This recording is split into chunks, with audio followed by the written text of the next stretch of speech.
گرمی کا موسم اپنی پوری آب و تاب کے ساتھ محلے پر اثر انداز ہو رہا تھا۔ سورج سارا دن آگ برساتا اور شام تک دیواریں تنور کی طرح تپنے لگتیں۔ ایسے میں عام انسان تو کیا پرندے بھی درختوں کے سائے میں چھپنے پر مجبور ہو جاتے۔ سفیان ایک نجی اسکول میں ملازم تھا اور مہینے کے آخر میں جب بھی بجلی کا بل آتا اس کے گھر کا ماحول تناؤ کا شکار ہو جاتا۔ اس بار بھی ایسا ہی ہوا۔ بل کی رقم پچھلے مہینے سے دگنی تھی، جسے دیکھ کر سفیان کے چہرے کا رنگ اڑ گیا اور غصے کی ایک لہر اس کے سر سے پاؤں تک دوڑی تھی۔ اتنا بل شگفتہ، ذرا دیکھو تو صحیح، اتنا بل تو ہماری استطاعت سے باہر ہے۔ سفیان نے ڈرائنگ روم میں داخل ہوتے ہی بل میز پر پٹکتے ہوئے اونچی آواز میں کہا، دل کرتا ہے اس بجلی کے میٹر کو ہی جڑ سے اکھاڑ کر باہر پھینک دو۔ حکومت نے تو غریبوں کا جینا حرام کم کر دیا ہے۔ شگفتہ، جو کچن میں گرمی سے نڈھال کھانا پکا رہی تھی، ہاتھ میں رومال سے پسینہ پونچھتی ہوئی باہر آئی۔ اس کے چہرے پر بھی بیزاری کے تاثرات واضح تھے۔ اس نے بل پر ایک نظر ڈالی اور پھر سفیان کے قریب بیٹھ کر دھیمی لیکن زہر آلود آواز میں بولی، بل حکومت کی وجہ سے زیادہ نہیں آیا سفیان، ذرا اپنے گھر کے حالات بھی تو دیکھیں۔ اگر گھر کا ایک فرد سارا دن بغیر کسی کام کے صرف آرام کے خاطر پنکھا چلائے رکھے اور اپنے کمرے سے باہر ہی نہ نکلے تو بل تو ایسے ہی آئے گا نا۔ سفیان نے چونک کر بیوی کی طرف دیکھا۔ اس کی بھویں تن گئی۔ تمہاری بات کا مطلب کیا ہے شگفتہ؟ صاف صاف بات کرو، گھما پھرا کر بات کرنے کی ضرورت نہیں۔ شگفتہ نے ایک گہرا سانس لیا، جیسے وہ اسی موقع کے انتظار میں تھی۔ اس نے سفیان کو اکساتے ہوئے کہا، مطلب بالکل صاف ہے سفیان، میں ابا جی کی بات کر رہی ہوں۔ وہ سارا دن اپنے کمرے میں بند رہتے ہیں، نہ کوئی کام نہ کاج۔ ایک تو ان کی بیماریوں اور دوائیوں کے اخراجات نے پہلے ہی ہمارا بجٹ خراب کر رکھا ہے، اوپر سے یہ 24 گھنٹے پنکھا چلنے کا عذاب۔ میں خود کو دیکھوں، کبھی کچن کی تپتی گرمی میں کھانا بناتی ہوں، کبھی پورے گھر کی صفائی کرتی ہوں، کبھی کپڑے دھوتی ہوں۔ جب تھک جاتی ہوں تو پنکھا بند کر کے پڑوس میں چلی جاتی ہوں تاکہ بجلی بچے۔ لیکن ابا جی، انہیں تو ذرا احساس نہیں کہ ان کا بیٹا کتنی مشکل سے کما رہا ہے۔ وہ تو سارا دن فارغ بیٹھ کر بس یونٹ کنزم کرتے رہتے ہیں۔ سفیان نے شگفتہ کی بات پر تھوڑی دیر غور کیا۔ اس کے ذہن پر بیوی کی باتوں کا اثر ہونے لگا۔ شیطان نے اس کے دل میں بوڑھے باپ کی محبت کو کمزور کر دیا۔ وہ سرد آہ بھر کر بولا، تم ٹھیک کہہ رہی ہو شگفتہ۔ سچ تو یہ ہے کہ میں خود ابا جان کے روز روز کے نخروں سے تنگ آ چکا ہوں۔ اب وہ اتنے بھی بیمار نہیں ہیں جتنا سارا دن بستر پر لیٹ کر ڈرامہ کرتے ہیں۔ مجھ سے جتنا ہو سکا میں نے ان کا مہنگا علاج کروایا، لیکن اگر اب وہ ٹھیک ہی نہیں ہونا چاہتے تو اس میں میری کیا غلطی؟ میں اپنی ہڈیوں کا گودا بیچ کر تو ان کی عیاشیوں کا خرچ نہیں کر سکتا۔ اگلے دن دوپہر کا وقت تھا۔ سورج آسمان کے عین وسط میں چمک رہا تھا اور لو چل رہی تھی۔ شاکر صاحب، سفیان کے ضعیف والد، اپنے اندھیرے اور چھوٹے سے کمرے میں بستر پر لیٹے گہری نیند سو رہے تھے۔ ان کے چہرے پر ضعیفی کی جھریاں اور بیماریوں کے اثرات صاف نمایاں تھے۔ اسی دوران سفیان دباؤ قدموں کے ساتھ کمرے میں داخل ہوا۔ اس کے چہرے پر کوئی ممتا یا احترام کا کوئی جذبہ نہیں تھا، بلکہ ایک عجیب سی ہٹ درمی تھی۔ اس نے سب سے پہلے دیوار پر لگا پنکھے کا سوئچ بند کیا۔ پنکھے کی رفتار آہستہ ہونے لگی تو ہوا کا جھونکا رک گیا اور کمرے میں گھٹن بڑھنے لگی۔ سفیان نے وہیں کونے میں پڑی ایک بڑی میز گھسیٹی، پنکھے کے نیچے رکھا اور اس پر چڑھ گیا اور وہ چھت سے اتار پھینکا۔ لوہے کی نٹ بولٹ کھولنے لگے آواز سے شاکر صاحب کی آنکھ کھل گئی۔ انہوں نے دھندلی آنکھوں سے اپنے جوان بیٹے کو میز پر چڑھے پنکھا اتارتے دیکھا۔ ان کا دل دھک سے رہ گیا۔ بیٹا سفیان، یہ کیا کر رہے ہو؟ شاکر صاحب نے نحیف اور کانپتی ہوئی آواز میں پوچھا۔ سفیان نے نیچے دیکھے بغیر بے رخی سے جواب دیا، ابا جی، اس دفعہ بجلی کا بل بہت زیادہ آیا ہے، جو میری برداشت سے تو باہر ہے، اور ویسے بھی آپ سارا دن کمرے میں اکیلے رہتے ہیں، آپ کو پسینہ بالکل نہیں آتا۔ میں نے کل ہی ڈاکٹر صاحب سے بات کی تھی، وہ کہہ رہے تھے کہ اس عمر میں بوڑھے لوگوں کے لیے پسینہ آنا بہت بہتر ہوتا ہے، اس سے جسم کے فاسد مادے نکلتے ہیں اور صحت اچھی ہوتی ہے۔ میز سے نیچے اتر کر سفیان نے ایک سستا دستی پنکھا، ہاتھ سے جھلنے والا پنکھا، بستر کے پاس میز پر رکھا اور بولا، یہ میں بازار سے خاص طور پر آپ کے لیے دستی پنکھا لے کر آیا ہوں، اب سے آپ اس کا استعمال کیا کریں، اس سے ہوا بھی لگے گی اور آپ جب آپ کے ہاتھ ہلیں گے تو آپ کے ہاتھوں اور کلائیوں کی ورزش بھی ہو جائے گی، جس سے آپ کی کمزور پٹھے مضبوط ہو جائیں گے۔ اپنے سگے بیٹے کی اس بے حسی، ہٹ درمی اور کمینے پن پر شاکر صاحب دنگ رہ گئے۔ ان کی آنکھوں میں آنسو تیرنے لگے، لیکن انہوں نے خود کو سنبھالا اور دکھ بھرے لہجے میں بولا، بیٹا، کیا پورے گھر کی بجلی بند کی جا رہی ہے؟ کیا تمہارے کمرے کا پنکھا بھی اتر رہا ہے؟ سفیان نے نظریں چراتے ہوئے کہا، نہیں باجی، ابا جی، آپ کیسی باتیں کر رہے ہیں؟ گرمی میں چھوٹے بچے کہاں جائیں گے؟ وہ تو بیمار ہو جائیں گے۔ شاکر صاحب کے دل پر جیسے کسی نے آری چلا دی۔ انہوں نے تڑپ کر کہا، سبحان اللہ سفیان، تمہیں اپنے بچوں کا تو خیال ہے، لیکن اپنے بوڑھے باپ کا نہیں۔ کوئی احساس نہیں جس نے تمہیں انگلی پکڑ کر چلنا سکھایا۔ اگر تمہیں واقعی ہی گھر کے یونٹ بچانے کا اتنا ہی شوق ہے تو پورے گھر کی بجلی بند کرو نا۔ میرے اس ایک پنکھے سے تمہارا کتنا بل آ جاتا ہوگا۔ لیکن سفیان پر اس وقت شگفتہ کی باتوں کا جادو سر چڑھ کر بول رہا تھا۔ اس نے اپنے باپ کی کسی التجا کی کسی دلیل پر عمل نہ کیا۔ اس نے چھت کا پنکھا اٹھایا، دستی پنکھا وہیں بستر پر لٹکایا اور بغیر کوئی جواب دیے چپ چاپ کمرے سے باہر نکل گیا اور کمرے کا دروازہ بند کر دیا۔ کمرے میں اب صرف گھٹن اندھیرا اور ایک بے بس باپ کے آنسو باقی رہ گئے تھے۔ سفیان کے جانے کے بعد کمرے میں حبس اور گرمی کا راج ہو گیا۔ شاکر صاحب نے کانپتے ہاتھوں سے وہ دستی پنکھا اٹھایا اور خود کو ہوا دینے کی کوشش کی، لیکن ضعیفی اور بیماری کی وجہ سے چند ہی منٹوں میں ان کا بازو بری طرح تھک گیا اور کلائی میں شدید درد اٹھنے لگا۔ پسینہ ان کے ماتھے سے بہتا ہوا آنکھوں میں جا رہا تھا، جس سے ان کی بینائی دھندلا رہی تھی۔ انہوں نے دستی پنکھا ایک طرف رکھ دیا اور بستر پر لیٹ کر حسرت سے چھت کے اس خالی حق کو دیکھنے لگے جہاں کل تک پنکھا لٹکا ہوا تھا۔ گرمی دن بدن حد سے زیادہ بڑھ رہی تھی۔ مئی اور جون کے تپتے مہینے آ چکے تھے، جہاں دوپہر کے وقت لو کے تپیڑے کھڑکیوں اور دروازے پار کر کے اندر آ جاتے تھے۔ دوسری طرف سفیان کا حال یہ تھا کہ وہ جب بھی باہر سے کام کر کے گھر لوٹتا، فوراً اپنے کمرے کا رخ کرتا، جہاں اس کی بیوی شگفتہ نے پہلے ہی اے سی چلا کر کمرے کو فریج بنایا ہوا ہوتا۔ وہ دونوں بچوں کو بہانہ بنا کر سارا دن اور ساری رات اسی ٹھنڈے کمرے میں عیش کرتے، لیکن یونٹ بچانے کے چھوٹے بہانے کے تحت انہوں نے بوڑھے باپ کو جہنم جیسی تپتی کوٹری میں جینے پر مجبور کر دیا تھا۔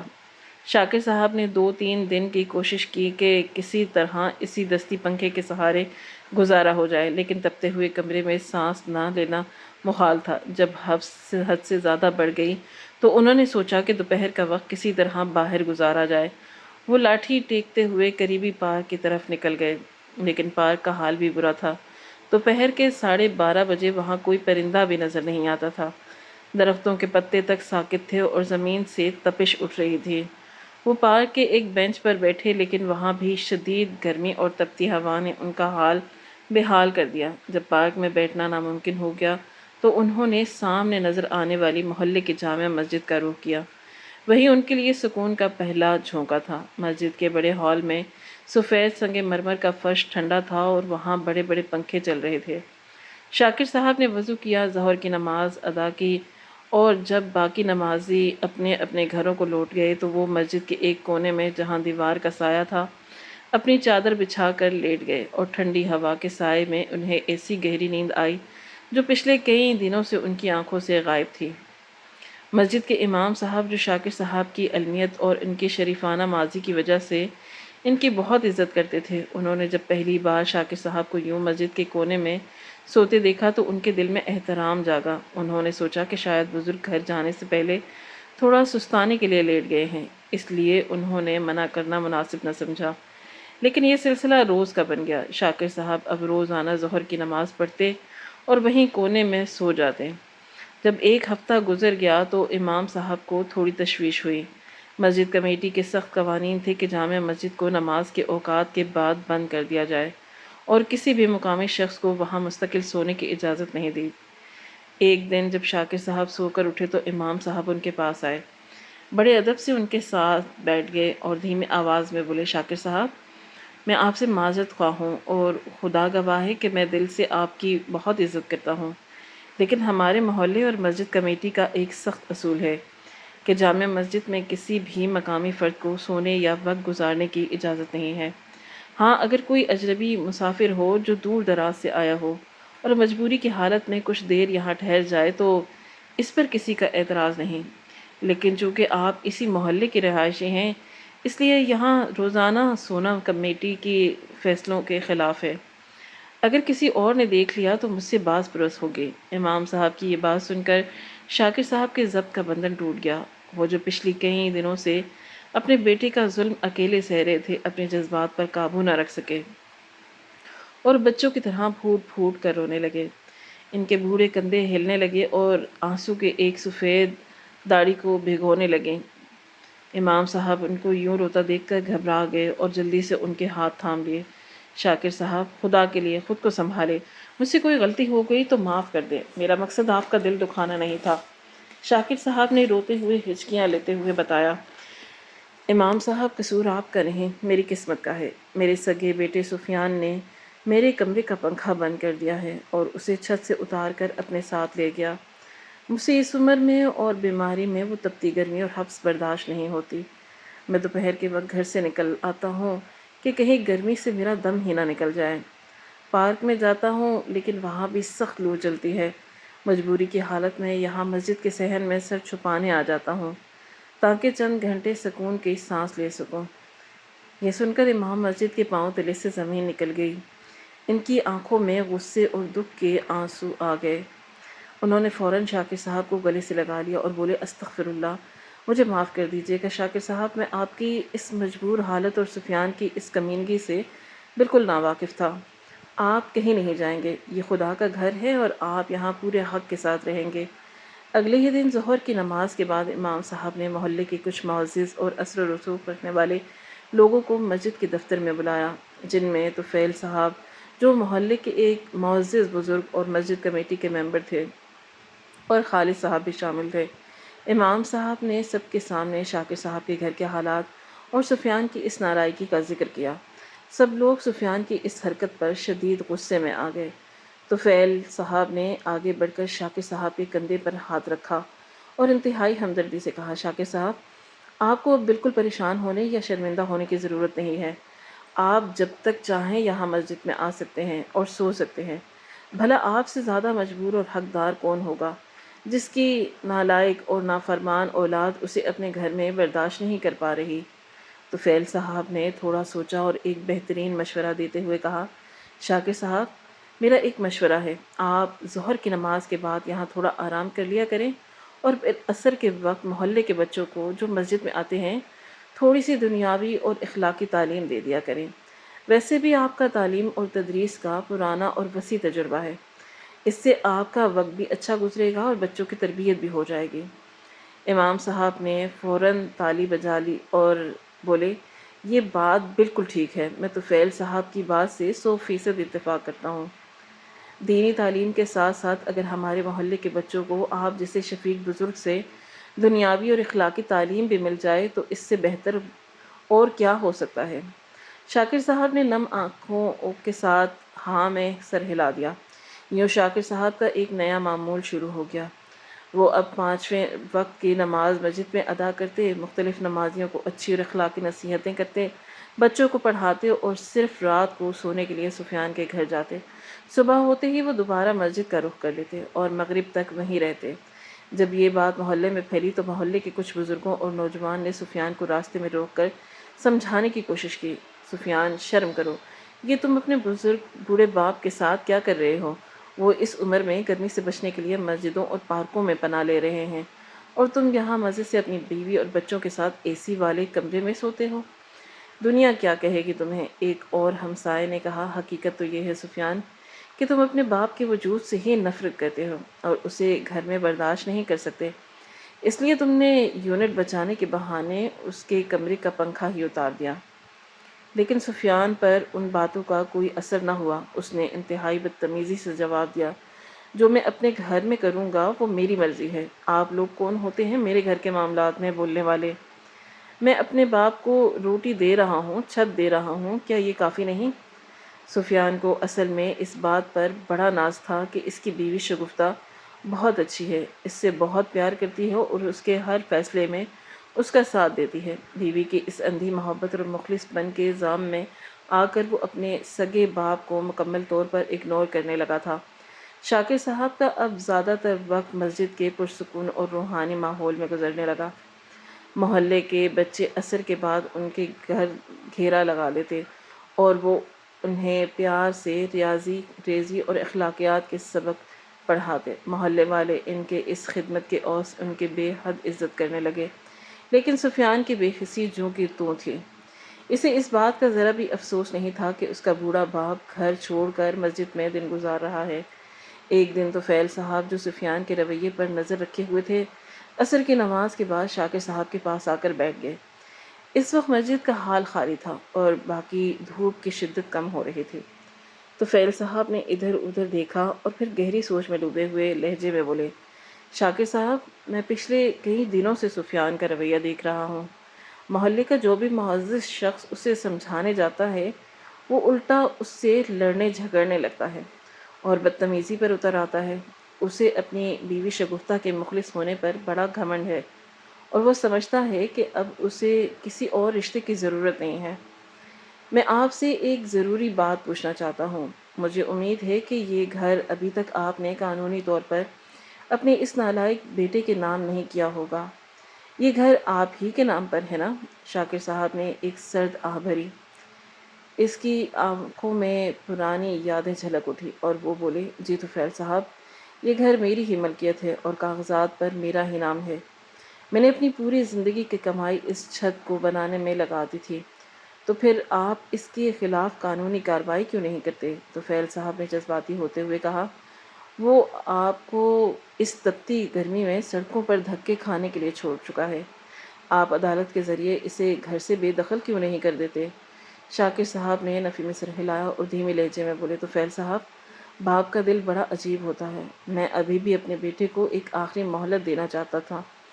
میں بس اسی انتظار میں ہوں کہ شاید کبھی اس کے اندر کا انسان جاگ اٹھے، اسے اپنی سنگین غلطی کا احساس ہو جائے اور وہ خود چل کر میرے پاس یہاں مسجد میں آئے، مجھ سے رو کر معافی مانگے اور پوری عزت کے ساتھ مجھے واپس گھر لے جائے، میرے کمرے میں پنکھا دوبارہ لگائے۔ اس دن میں اپنے جگر کے ٹکڑے کو معاف کر دوں گا، مگر افسوس کہ شاکر صاحب کی یہ نیک خواہش پوری نہ ہو سکی۔ دن گزرتے گئے اور دیکھتے ہی دیکھتے پورا 1 مہینہ گزر گیا، لیکن سفیان کے رویے اور فرعونیت میں کوئی فرق نہ آیا۔ وہ جب بھی شاکر صاحب کو گلی میں دیکھتا، نظریں چرا کر گزر جاتا۔ ایک شام تو فیل صاحب کا پڑوسی خالد، جو پیشے کے لحاظ سے بڑا سمجھدار اور چست انسان تھا، وہ تو فیل صاحب کے ساتھ شاکر صاحب کے پاس آیا۔ اس کے چہرے پر ایک عجیب سی سنجیدگی تھی۔ اس نے شاکر صاحب کے قریب بیٹھ کر کہا، شاکر صاحب، آپ اپنے بیٹے کو آزمائے بغیر معافی کا انتظار کر رہے ہیں، لیکن وہ خواب غفلت میں سو رہا ہے۔ اگر آپ واقعی اپنے بیٹے کو ہمیشہ کے لیے آزمانا چاہتے ہیں اور اس کے دل کی حقیقت جاننا چاہتے ہیں تو اس سے اچھا موقع اور کوئی نہیں ہو سکتا۔ شاکر صاحب نے حیرت سے پوچھا، کیسا موقع خالد صاحب؟ خالد نے ادھر ادھر دیکھ کر دھیمی آواز میں اپنا منصوبہ شیئر کیا۔ کل رات ہمارے محلے کے پاس سے گزرنے والے گندے نالے سے ایک نامعلوم بزرگ کی لاش ملی ہے۔ وہ لاش پچھلے 24 گھنٹے سے سرکاری اسپتال کے سرد خانے میں پڑی ہے اور اس کی شناخت نہیں ہو سکی۔ ہم ایک کام کریں گے، ہم اس لاش کو آپ سے منسوب کر دیں گے، پورے محلے میں یہ افواہ اڑا دیں گے کہ گندے نالے میں گر کر مرنے والے بزرگ کوئی اور نہیں بلکہ شاکر صاحب خود تھے۔ چونکہ آپ پچھلے 2 دن سے رات کو بھی گھر نہیں گئے اور مسجد کے حجرے میں ٹھہرے ہوئے ہیں، اس لیے سفیان کو کیا معلوم ہو کہ آپ کے ساتھ کیا بیتی اور آپ کہاں ہیں۔ آپ کچھ دنوں کے لیے میرے گھر کے اوپر والے کمرے میں روپوش ہو جائیں، کسی کے سامنے نہ آئیں۔ آپ کے کپڑے اور آپ کا شناختی کارڈ ڈی ہم اسپتال کے انتظامیہ کو دے دیں گے۔ ڈاکٹرز کے ساتھ آپ اپنا یہ منصوبہ شیئر کریں گے تاکہ وہ سفیان کے سامنے اس ڈرامے کو سچ ثابت کریں۔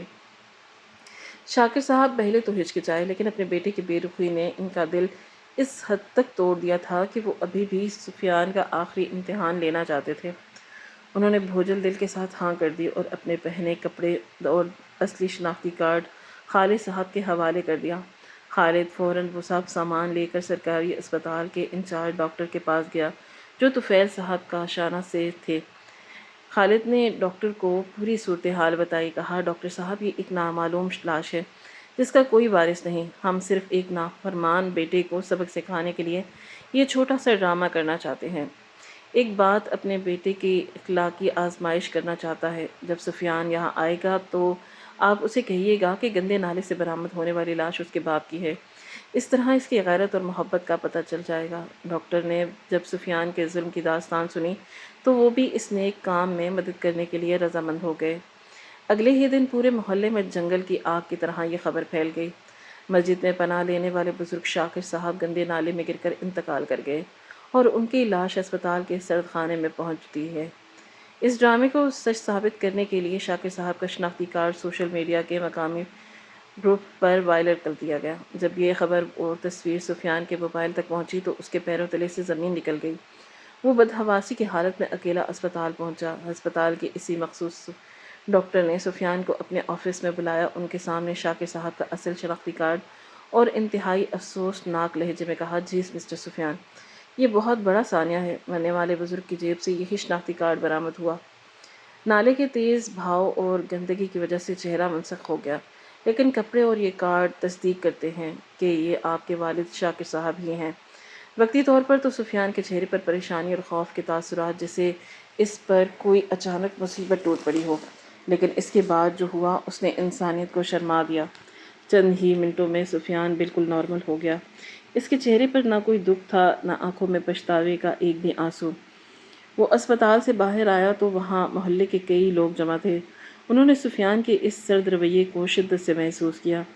اسے اپنے باپ کی موت کا کوئی دکھ نہیں تھا، بلکہ اس کے چہرے سے عیاں تھا کہ اس کے سر سے ایک بہت بڑا بوجھ اتر گیا ہو، اور وہ اندر ہی اندر خوش ہے کہ اب روز روز کے طعنے ختم ہو گئے۔ اس کے دل کی سچی بے حسی کا سب سے بڑا ثبوت اگلے دن میں سامنے آیا۔ سفیان نے اپنے باپ کے نام پر محلے میں نہ کوئی خیرات، نہ لنگر تقسیم کیا، نہ ہی روایتی طور پر باپ کے احصال ثواب کے لیے کل خوانی یا قرآن خوانی کا کوئی انتظام کروایا، اور نہ ہی وہ کبھی قبرستان کی طرف گیا تاکہ اپنے باپ کی قبر پر فاتحہ ہی پڑھ لے اور وہ اس کی بیوی شگفتہ اپنے گھر میں پہلے کی طرح ہنسی خوشی زندگی گزارنے لگے۔ جب شاکر صاحب نام کا کوئی انسان کبھی اس دنیا میں تھا ہی نہیں، یہ تمام خبریں اور سفیان کا یہ شرمناک طرز عمل خالد اور طفیل صاحب کے ذریعے اسپتال کے حجرے اور خالد کے گھر میں چھپے ہوئے شاکر صاحب تک پہنچایا جا رہا تھا۔ جب شاکر صاحب نے سنا کہ اس کے مرنے کی خبر پر بھی ان کے بیٹے نے ایک آنسو تک نہ بہایا اور نہ ہی ان کے لیے دعائے مغفرت کی تو بوڑھے باپ کا دل پتھر کا ہو گیا۔ ان کی آنکھوں کے آنسو اب خشک ہو چکے تھے اور ان کی جگہ ایک سخت فیصلے نے لے لی۔ خالد صاحب شاکر صاحب کے پاس آئے، ان کے کندھے پر ہاتھ رکھا اور انتہائی سنجیدگی سے کہا، شاکر صاحب، اب آپ کو اپنے بیٹے کے خلاف اور کیا ثبوت چاہیے؟ وہ اخلاقی اور روحانی طور پر بالکل مر چکا ہے۔ اسے آپ کی زندگی کی پرواہ نہیں تھی، موت کا افسوس بھی نہیں۔ اب وقت آ گیا ہے کہ آپ ایک بڑا اور آخری فیصلہ کریں۔ شاکر صاحب نے اپنی لاٹھی مضبوطی سے تھامی۔ ان کی آنکھوں میں اب مظلومیت کی جگہ جلال تھا، اور انہوں نے کہا کہ تم ٹھیک کہتے ہو خالد، اب سفیان کو اس کے کیے کی سزا مل کر رہے گی۔ وکیل کو بلاؤ۔ شاکر صاحب کا دل بیٹے کی اس انتہائی درجے کی بے حسی پر پوری طرح ٹوٹ چکا تھا۔ اب وقت تھا کہ وہ جذباتی فیصلوں کو چھوڑ کر ایک سخت قدم اٹھائیں۔ اگلی ہی صبح طفیل صاحب اور خالد صاحب کا ایک نامور وکیل کو لے کر مسجد کے عقبی حجرے میں پہنچے، جہاں شاکر صاحب روپوش تھے۔ وکیل نے کرسی پر بیٹھتے ہی شاکر صاحب سے پوچھا، شاکر صاحب، سفیان کو اس کے کیے کی سزا دینے کے لیے سب سے پہلے ہمیں گھر کے اصلی کاغذ کی ضرورت ہے۔ کیا وہ دستاویزات آپ کے پاس موجود ہیں؟ شاکر صاحب نے افسوس سے سر ہلایا اور بتایا، گھر تو قانونی طور پر میرے ہی نام ہے، لیکن کاغذات میرے بیٹے سفیان نے چالاکی سے اپنے پاس الماری میں مظلومیت کی جگہ جلا چھپا کر رکھے ہیں، جو وہ مجھے کبھی نہیں دے گا۔ کاغذات حاصل کرنے کے لیے خالد نے ایک اور زبردست منصوبہ بنایا۔ طفیل صاحب کا ایک قریبی دوست جو سرکاری محکمے میں ملازم تھا، اسے اس کام کے لیے تیار کیا گیا۔ اگلے دن وہ دوست کے ایک سرکاری نمائندہ بن کر ہاتھ میں سرکاری فائل اور ڈائری لیے سفیان کے گھر کے دروازے پر پہنچا اور دستخط دی۔ سفیان نے دروازہ کھولا تو نمائندے نے انتہائی سنجیدگی سے کہا، اس محلے کے تمام گھروں کے سرکاری رجسٹریشن اور ڈیٹا بیس پر اپڈیٹ آپ اپنے گھر کے اصلی کاغذات لے کر آئیں تاکہ ہم ان کا ریکارڈ چیک کر کے کاپی بنا سکیں، ورنہ آپ کے گھر کے بجلی کا کنیکشن کاٹ دیا جائے گا۔ سفیان بجلی کٹنے کے ڈر سے فوراً اندر گیا اور الماری سے اصل کاغذات نکال کر باہر لے آیا۔ سرکاری نمائندے نے بڑی ہوشیاری سے وہ کاغذ پکڑے، اپنی گاڑی میں بیٹھ کر قریب ہی فوٹو اسٹیٹ کروائی اور واپس آ کر سفیان کو اصلی کاغذات تھما دیے اور وہ کاپی فوراً وکیل صاحب کے حوالے کر دی گئی۔ اب وکیل نے سفیان اور اس کی بیوی شگفتہ کے خلاف فوری قانونی ایکشن لینے کا فیصلہ کیا۔ تمام قانونی دستاویزات تیار کی گئیں جن پر شاکر صاحب نے دستخط کیے۔ اگلے ہی دن دوپہر کے وقت جب سفیان اور شگفتہ اپنے بچوں کے ساتھ اے سی والے کمرے میں مزے سے سو رہے تھے، باہر زور زور سے دروازہ کھٹکھایا گیا۔ سفیان نے ہڑبڑا کر دروازہ کھولا تو سامنے طفیل صاحب تھے۔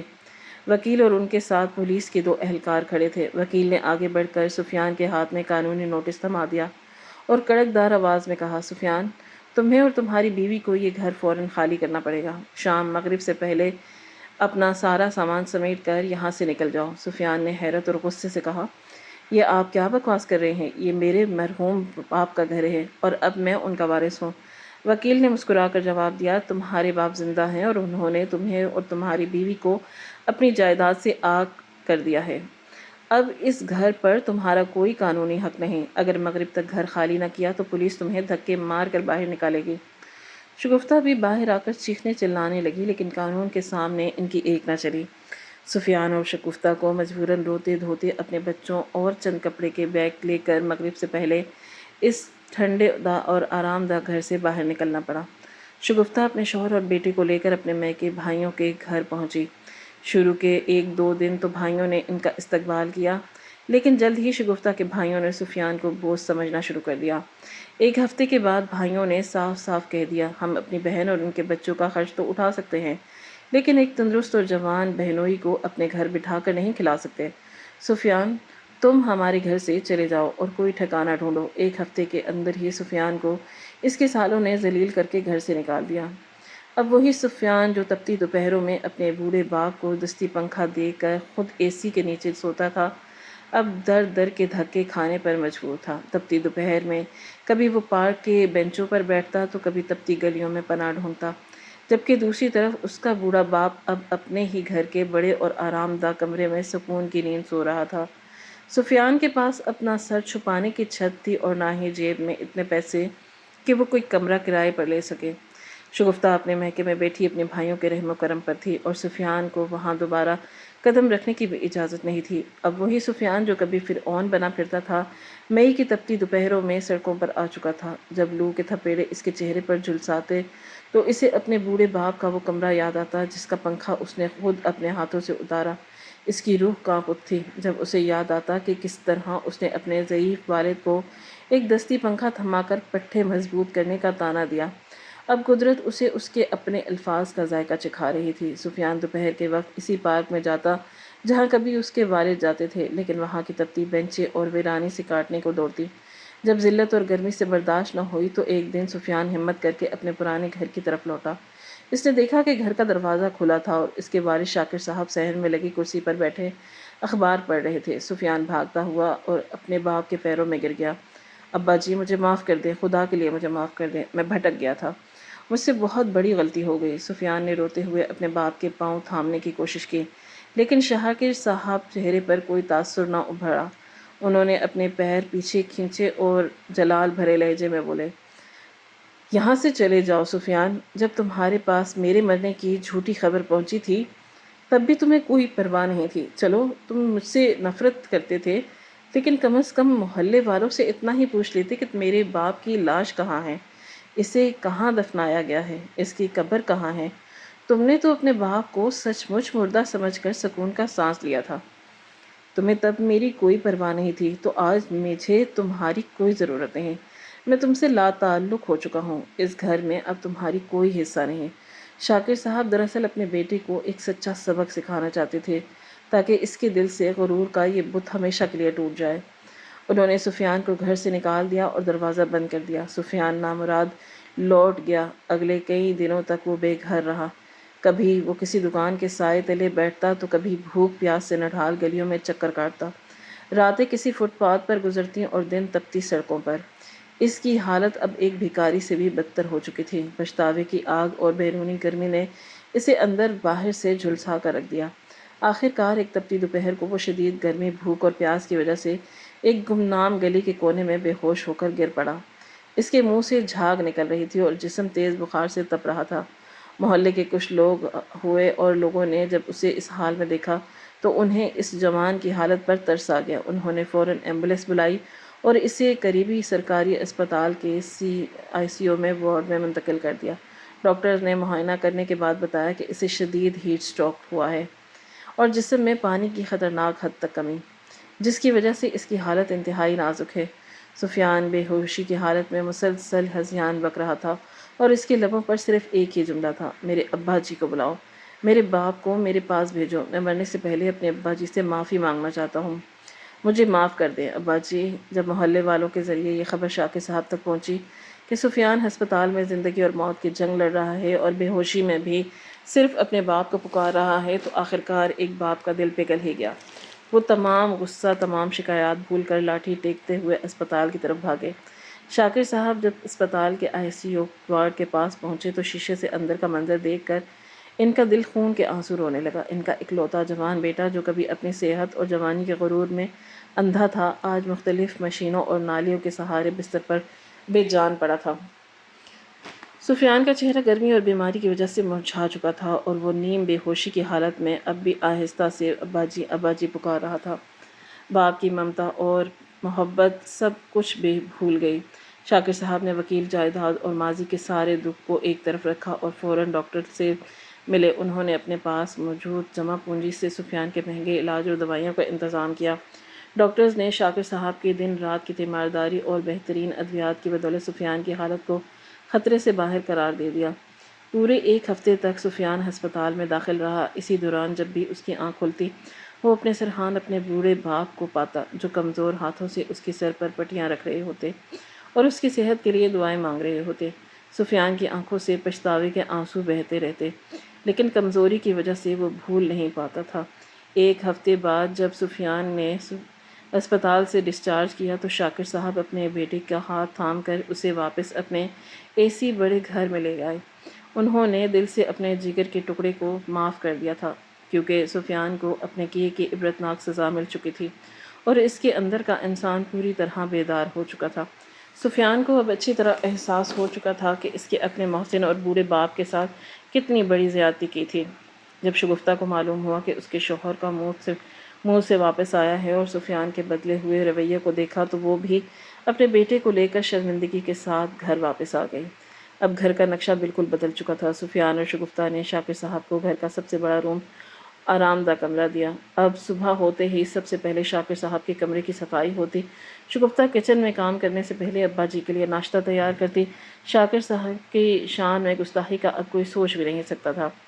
ان کے کمرے میں ہر وقت ٹھنڈے پانی کا کولر بھرا رہتا اور ان کے آرام کے بہترین نئے پنکھے کا انتظام کیا گیا تاکہ انہیں گرمی کا احساس نہ ہو سکے۔ سفیان اب روزانہ دفتر جانے سے پہلے اپنے ابا کے پاؤں چھو کر دعا لیتا اور شام کو آتے ہی ان کے پاس بیٹھ کر ان کا حال پوچھتا۔ شاکر صاحب اپنے بیٹے اور بہو کو راہ راست پر دیکھ کر بے حد خوش تھے اور خدا کا شکر ادا کرتے تھے۔ انہوں نے اپنے شام محلے کے معززین، خصوصاً طفیل صاحب، خالد صاحب اور جامع مسجد کے امام صاحب کو اپنے گھر چائے پر بلایا۔ شاکر صاحب نے نم آلود آنکھوں کے ساتھ ان سب کا ہاتھ تھام کر شکریہ ادا کیا۔ میں آپ سب کا دل سے شکریہ ادا کرنا چاہتا ہوں، جنہوں نے میری مشکل وقت میں میرا ساتھ دیا، مجھے مسجد میں پناہ دی اور میرے بیٹے کو سچا سبق سکھانے میں میری مدد کی۔ اگر آپ لوگ وہ ڈرامہ نہ رچاتے تو شاید میرا بیٹا کبھی اس ہدایت پر نہ آتا۔ سفیان نے بھی اس سب بزرگوں کے ساتھ ہاتھ جوڑ کر معافی مانگی اور کہا کہ آپ سب نے مجھے دنیا اور آخرت کا تباہی سے بچا لیا۔ مجھے اب اس بات کا سچے دل سے احساس ہو چکا ہے کہ والدین کی نافرمانی اور ان کا دل دکھانا انسان کو نہ صرف آخرت میں تباہ کرتا ہے بلکہ اس دنیا میں بھی ذلیل و خوار کر کے رکھ دیتا ہے۔ والدین کی رضا میں ہی اللہ کی رضا ہے۔ اب وہ گھر ایک بار پھر خوشیوں کا گہوارہ بن چکا تھا، جہاں بوڑھے باپ کی دعاؤں کی ٹھنڈی چھاؤں نے پورے گھر کے ماحول کو پرسکون اور برکت والا بنا دیا تھا۔